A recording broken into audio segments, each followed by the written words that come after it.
जब देह ही तेरी नहीं है तो देह से संबंधित बाकी सब संसार तुम्हारा कैसे हो सकता है?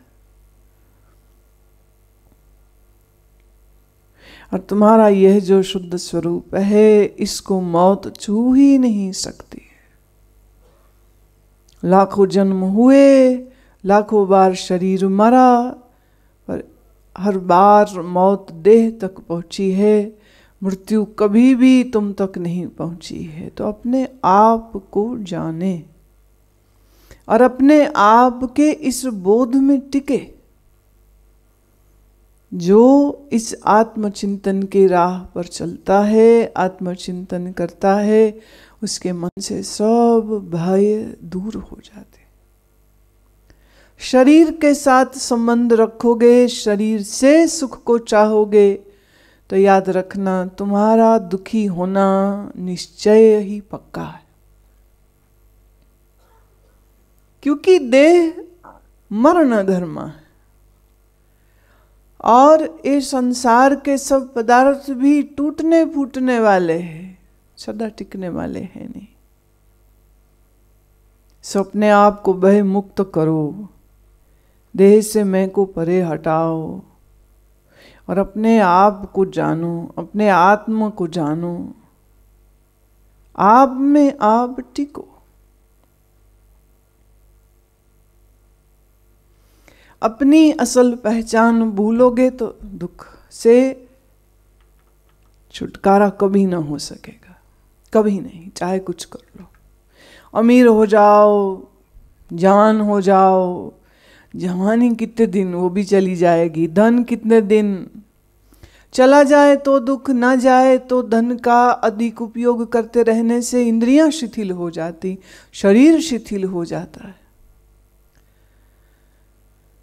खा खा के शुगर कर लेता है, डायबिटीज कर लेता है, अधिक खा खा के तला सामान रक्त में कोलेस्ट्रॉल बढ़ा लेता है। तो ये भोगने के नतीजे हैं कि शरीर में रोग है।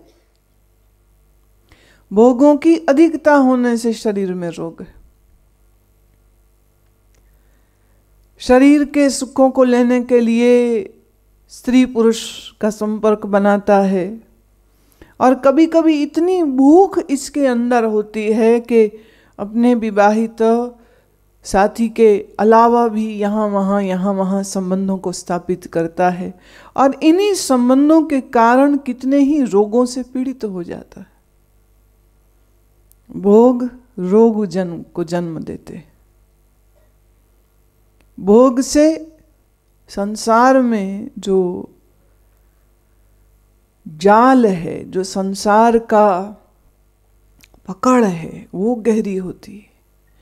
फिर जैसे मकड़ी अपने ही पेट से जाला निकालती है और खुद ही उसी जाले में फंस के मर जाती है, ऐसे ही मनुष्य खुद ही भोग भोगना चाहता है और आप ही उन भोगों को भोगते हुए रोगी होता है, रोगी होके मर जाता है। तो इस मानव जीवन को तुमने भोग भोगते हुए रोगी होके मरना है कि इस मानव जीवन में तुमने योग करते हुए योगी होके मुक्त होना है? ये तुम्हारे ऊपर। ये बात सिर्फ तुमको यही सुनने को मिल रही है। याद रखना, इस आश्रम की चार दीवारी के बाहर जाते ही संसार इससे बड़ा उल्टा राग सुनाएगा और बड़ी संभावना है कि उनकी कही गई बात पर का तुम्हारे ऊपर ज्यादा असर होगा। क्यों? क्योंकि तुम्हारा मन अभी रोगी ही तो है, ये तुम्हारा मन अभी योगी कहाँ हुआ।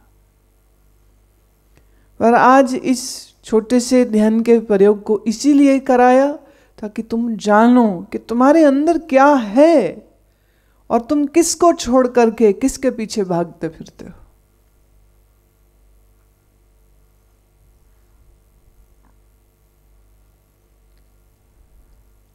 बाहर अगर उन्माद है तो उन्माद के फलस्वरूप विषाद है।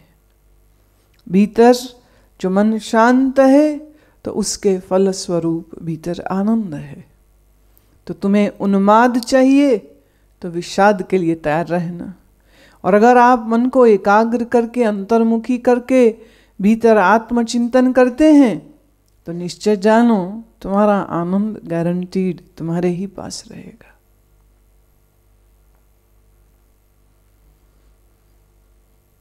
गुरु गीता का अगला श्लोक लेते हैं। हुंकारेण न वक्तव्यम प्राज्ञ शिष्य कदाचन, गुरुराग्रेण वक्तव्यम सत्यम तु कदाचन। श्री गुरुदेव के समक्ष प्रज्ञावान शिष्य कभी भी हुंकार शब्द से मैंने ऐसा किया वैसा किया ऐसा नहीं बोलना चाहिए, और कभी भी असत्य नहीं बोलना चाहिए। शिष्य वही है जिसके पास प्रज्ञा है। जिसके पास प्रज्ञा नहीं वो शिष्य नहीं है, वो सिर्फ चेला है, भीड़ है। भीड़ का अकल से कोई संबंध नहीं होता है। प्रज्ञावान सिर्फ एक एकाकी मनुष्य ही हो सकता है, single individual, never a group.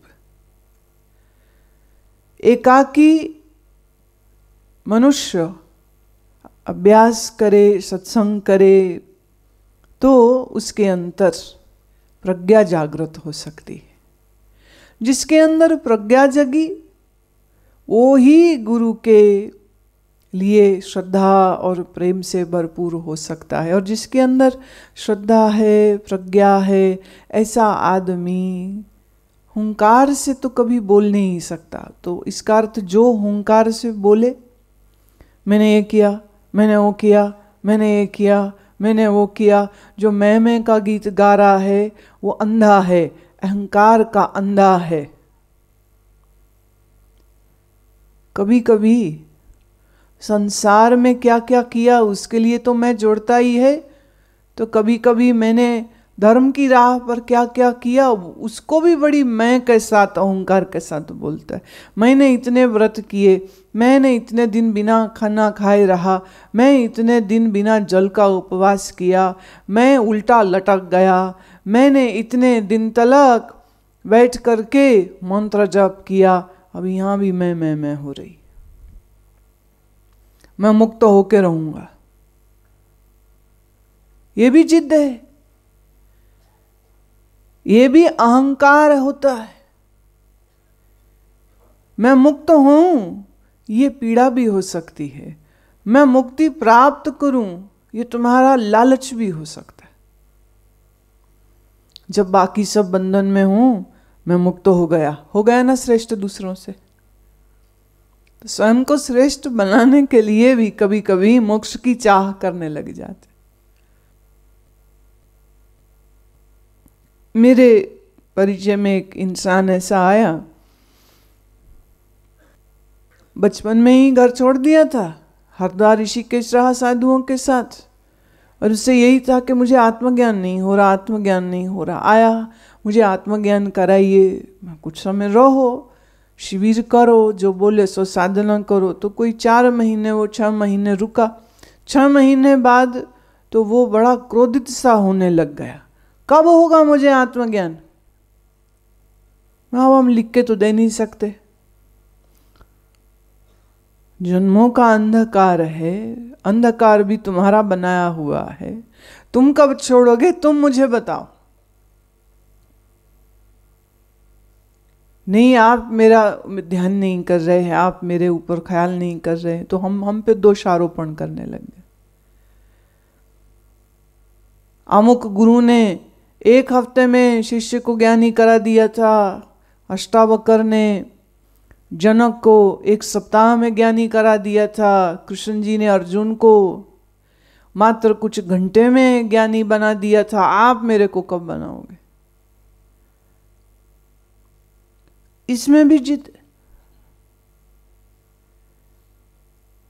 और लंबे लंबे पत्र हमें लिख के दिया करे, मैंने इतने साल ये किया, मैंने इतने साल वो किया, मैंने इतने बार ये जप किया, इतने बार ये अनुष्ठान किया, मैं अधिकारी हूं मोक्ष का, मेरा मोक्ष क्यों नहीं होता, मेरा आत्मबोध क्यों नहीं होता? कैसे हो? इतना बड़ा अहंकार भीतर लेके बैठा है, कैसे हो? प्रज्ञावान शिष्य भूल से भी कभी अपनी किसी भी कर्म की बखान गुरु के सम्मुख न करे। किस बात का बखान करोगे? अगर जप किया, अगर व्रत किए, अगर उपवास किया, अगर तीर्थ किया, अगर सेवा किए, तो ये सब किसके लिए कर रहे थे? कि मन शुद्ध हो। तो मन शुद्ध करने के लिए जो कर्म आपने किए, उसके एवज में आप गुरु से क्या शाबाशी चाहते हो? जब तुमने सेवा की तो गुरु पर एहसान न किया। सेवा से तेरा मन शुद्ध होता। पर सेवा करने का भी अगर कोई अभिमान कर ले तो सेवा करके भी मन शुद्ध नहीं होता। जप से मन शुद्ध हो सकता है, पर अगर जप का अभिमान न करे। मौन रखने से मन एकांती शांत हो सकता है, पर जो मौन रखने का अभिमान न करे। पर ये सब शुद्ध कर्म करके भी अगर अभिमान आ गया तो किया कराया तो खराब हो गया। ये एक बड़ी दिक्कत की बात है। जा तो कुछ करता नहीं है, मूढ़ रहता है, अज्ञानी रहता है, और वृथा कर्मों का अभिमान करता है। और अगर कुछ करने लग जाए तो करने का अभिमान लेने लगता है। नहीं कुछ किया तो अज्ञान में भटका, किया कुछ तो करने का अभिमान। ऐसे में बोलो मन हल्का कैसे हो? इतना बोझ मन पे हमेशा रख के बैठे रहते हो। प्रज्ञावान शिष्य वो है जो कभी भी हुंकार से बात ना करे। मैंने ये किया, मैंने वो किया, मैंने ये किया, मैंने वो किया। एक बार महाराष्ट्र में, एक बम्बई में जब हमारा सत्संग 2 बार 3 बार जब हुआ, तो कराने वाले व्यक्तियों में एक व्यक्ति जो प्रमुख था, उसने कुछ एक शर्तें सी रख दी हमारे सामने। मेरे घर में रहो। थोड़ा मुश्किल था, थोड़ा बहुत शोर शराबे वाली जगह में घर था, और हम चाह रहे थे कि इस बार जाएं तो स्वतंत्र रह सकें, एकांत में रह सकें। हमने इनकार किया, हम नहीं रहेंगे। इतनी बात में वो इतना चिढ़ गया, इतना गुस्सा खा गया, सबसे लड़े, सबसे लड़े, सबसे लड़े, और फिर हुंकार की बोली बोलनी शुरू हो गई।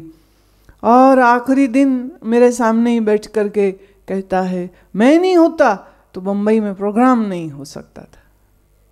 मैंने कहा आपकी बड़ी कृपा है। अब देखो, जब गुरु किसी से ऐसी भाषा बोले ना, तो इससे ज्यादा जलालत और जलील होना कुछ नहीं हो सकता।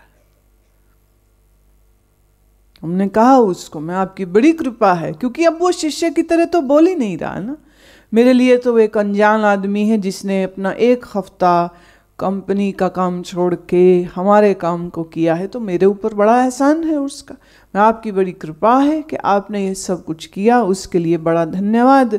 पर अगले वर्ष अगर हम आवें तो आप कुछ न कीजिएगा, बस आप आइएगा, बैठिएगा, देखते हैं ये बाकी जो गधे हैं, क्योंकि बाकी सब तो उसके लिए गधे थे ना, बोल भी रहा है। मैं कहा ये जो बाकी गधे हैं, ये गधे कुछ मिलके कर सकेंगे तो अच्छा है, नहीं होगा तो भी अच्छी बात है, पर आपने बहुत काम कर लिया, अब आपको हम छुट्टी देते। उसके बाद 2 साल तक सामने आने की तो हिम्मत ना हुई, पर कहाँ कहाँ से उसके संदेशे आ रहे हैं। पहले नाराजगी के, फिर गुरु माँ मुझे समझे नहीं, फिर दूसरे लोगों ने मुझे बाहर कर दिया, फिर मेरा उनसे बड़ा प्रेम है। क्या प्रेम भाई, क्या प्रेम! जो करके सुना दिया कि मैंने किया, तो क्या किया? जहां प्रेम होता वहां आदमी ऐसे कभी नहीं बोल सकता, और वो भी अपने गुरु के सन्मुख बोले।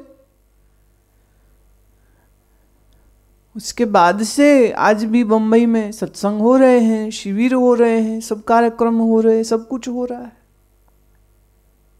क्या रुका? बस उसका साथ छूट गया। इसलिए नहीं कि हमने छोड़ना चाहा उसको, इसलिए कि वो साथ रहेगा कैसे।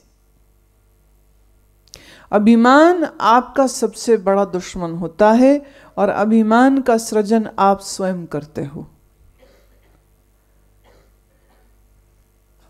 गुरु के सामने असत्य वचन कभी नहीं बोलना चाहिए, पर जिनके मन में झूठ समाया हुआ है वो सच बोलेंगे कैसे? जो बेहोश जीवन जी रहे हैं वो किसी भी कर्म की जिम्मेदारी को उठाएंगे कैसे?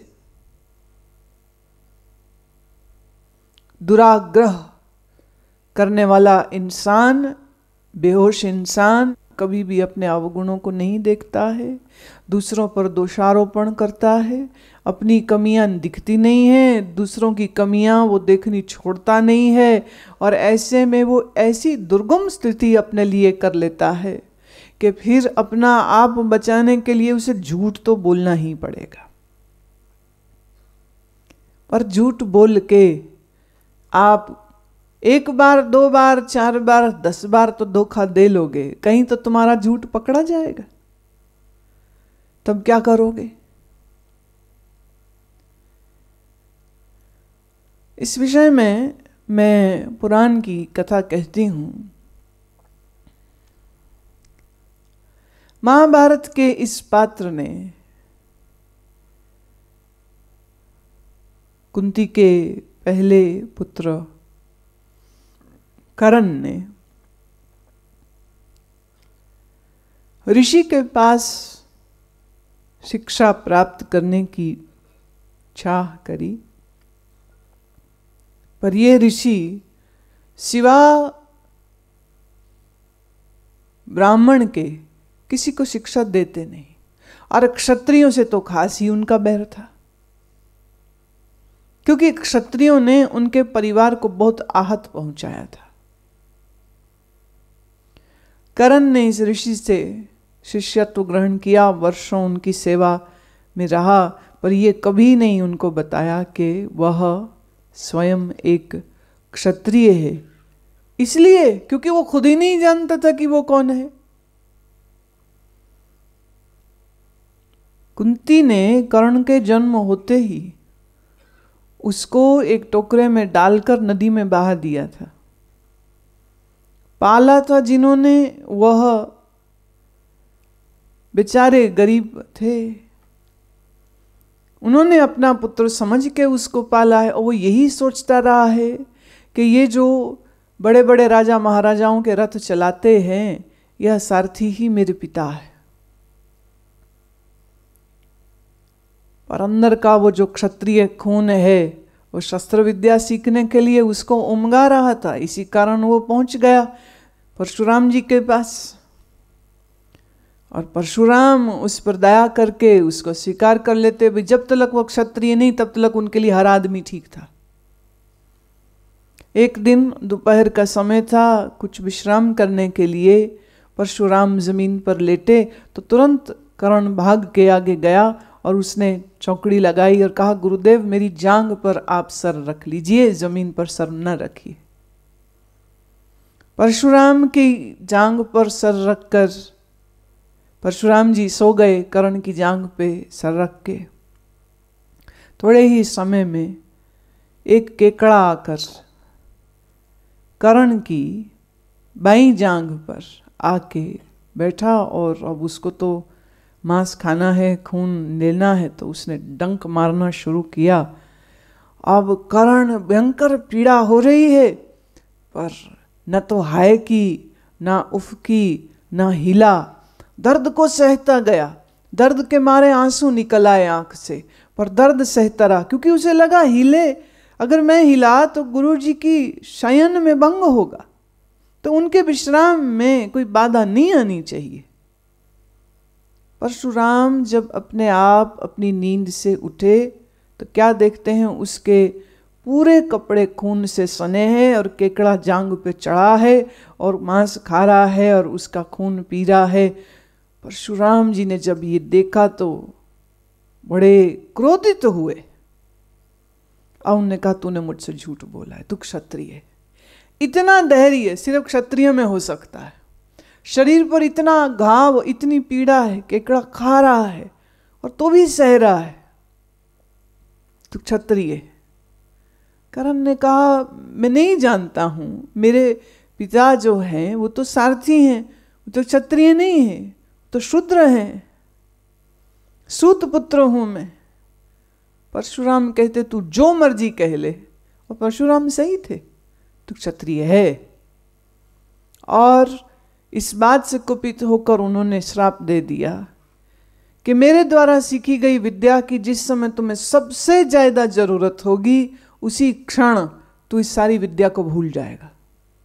तूने झूठ बोला है मुझसे। बेचारा अनजाने में किए गए इस झूठ का दंड श्राप लेकर के वापिस आया। कहने वालों ने कहा कि नहीं, परशुराम जी ने न्याय नहीं किया। पर देखा जाए तो शिष्य और गुरु धर्म के मध्य में क्या यह धर्म नहीं है कि शिष्य गुरु से झूठ ना बोले? और उसने बोला है, भले उसे यह निश्चय पूरी तरह नहीं था, इतना अनुमान तो इसे भी था कि कुछ तो गड़बड़ है, क्योंकि कभी कभार उसकी मां के मुख से उसने ऐसा सुना था, ऐसा उसे मालूम था कि मैं इनको मिला हूं, इन्होंने मुझे पाला है, कौन हूं मैं नहीं जानता।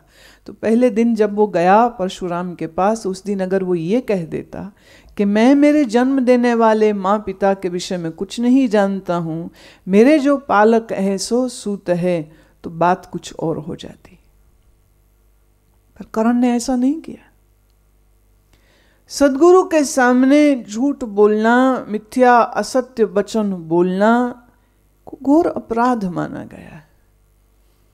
गुरु के सामने संकोच नहीं होना चाहिए, अपना अहंकार खड़ा नहीं करना चाहिए। गुरु के सामने आपका समर्पण पूरा तभी माना जाएगा जब आप निश्चय पूर्वक जो है आप जैसे है सो उसको प्रकट कर दे, तां छिपाव नहीं करे, तां झूठ न बोले। गुरुम त्वं कृत्य हुं कृत्य गुरु सानिध्य भाषण अरण्ये निर्जले देशे संभवेद ब्रह्म राक्षसः। गुरुदेव के समक्ष जो हुंकार शब्द से बोलता है अथवा गुरुदेव को तू कहकर बोलता है, वह निर्जन मरुभूमि में ब्रह्म राक्षस होता है। गुरु के सामने हुंकार से बोले, अहंकार से बोले, गुरु के साथ संभाषण करते समय में शिष्टाचार को भूल जाए और गुरु से ही तू तड़ाक करने लग जाए, वह इंसान एक निर्जन मरुभूमि में राक्षस होकर रहेगा। माने उसका मानव जन्म लीला जब भी खत्म होगी और पुनः उसको मानव जन्म नहीं, वह प्रेत योनि में जाएगा। प्रेत योनि होकर उस निर्जन स्थान पर, एकाकी स्थान पर वो भटकेगा, पीड़ा पाएगा। गुरु के समक्ष आपका भाषण अनजाने में भी क्रूर नहीं हो सकता है। आप कठोर शब्दों का उपयोग सद्गुरु से नहीं कर सकते हैं, ऐसा कहीं पर भी मान्य नहीं होगा। माने आप बेहोशी में किसी से बदतमीजी कर जाओ, आप क्षमा के पात्र हो सकते हो, लेकिन सद्गुरु से अगर आप इस तरह का व्यवहार कर दें तो प्रकृति क्षमा नहीं करती। गुरु तो क्षमाशील है, मैं फिर कह दूं, गुरु क्षमाशील। अब सारे गुरु परशुराम जी जैसे थोड़े, परशुराम जी का तो क्रोध जो है वो यूं कह सकते हैं कि तप का बल इतना था कि उस बल को, उस शक्ति को वो खुद ही नहीं संभाल पाते थे, तो भी तो वो बहता रहता था। शक्ति अत्याधिक हो जाए और उसका सदुपयोग न किया जाए तो यह शक्ति बड़ी घातक भी हो सकती है। तपस्वी है पर फिर क्रोधित भी रहता है। माने एक है जो भूल देख करके उसको क्षमा करे, एक है जो भूल को देख करके उसकी उपेक्षा कर दे। पर परशुराम ना उपेक्षा करने वाले हैं ना क्षमा करने वाले, बड़े कठोर गुरु हैं। पर फिर तपस्वी ऐसे हैं कि अपने तपोबल से शिव को प्रसन्न किया था, शिव से शस्त्र प्राप्त किए थे। अब दोनों बातें हो सकती। ये भी एक अद्भुत भारतवर्ष का इतिहास है कि देखने में यूं तो बड़े क्रोधी से लगते हैं परशुराम, ऐसे ही ऋषि दुर्वासा है। क्रोध तो सदैव उनके वाणी पर तार खड़ा है कुछ ना कुछ कहने के लिए, पर ऐसे वह तप के मंत्र के बड़े जबरदस्त विद्वान हैं। तो ये जो 2-3 उदाहरणें हमारे सामने आती हैं वो इस बात को कहती हैं कि शक्ति बल कई दफे हजम नहीं होता है। वह शक्ति बल किसी ना किसी रूप से आपके द्वारा कुछ ऐसा कर्म भी करवा सकता है जो आप बाद में कहो कि ये करना नहीं था, हुआ। मंजिल कितनी दूर हुई जहां आप अपनी शक्ति का सदुपयोग भी करो और उस शक्ति से अपना और दूसरों का विकास करो, ना अपनी न दूसरे की हानि करो।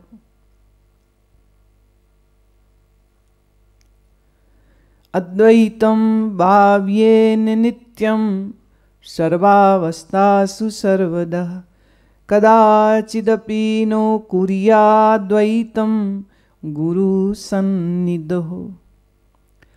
सदा और सर्व अवस्थाओं में अद्वैत की भावना करनी चाहिए, परंतु गुरुदेव के साथ अद्वैत की भावना कदापि नहीं करनी चाहिए। अद्वैत भावना मतलब जो मुझ में है वही दूसरे में है, जैसा दुख सुख मुझे है तैसा दूसरे को भी है, जैसा मैं हूँ वैसे ही दूसरों में भेदभाव बिल्कुल ना करे। पर गुरु के साथ अब यही सो कॉल्ड अद्वैत भावना गुरु जी के साथ भी लागू नहीं आप करा सकते। मतलब मन के तल पर, आत्मा के तल पर, शरीर के तल पर तो सब एक हैं ही, इसमें तो कोई दो राय नहीं है। और इसका अर्थ यहां नहीं है कि जो शिष्टाचार, जो व्यवहार आपको सदगुरु के साथ करना चाहिए आप उसको भी अद्वैत फिलॉसफी के नाम पर गोल कर दो, वो नहीं चलेगा। और तो और देखिए शिव महादेव खुद कैसे अद्भुत तपस्वी, कैसे योगेश्वर, सर्वशक्तियों के मालिक, पर शिव भी गुरु तत्व को नमस्कार करते हैं।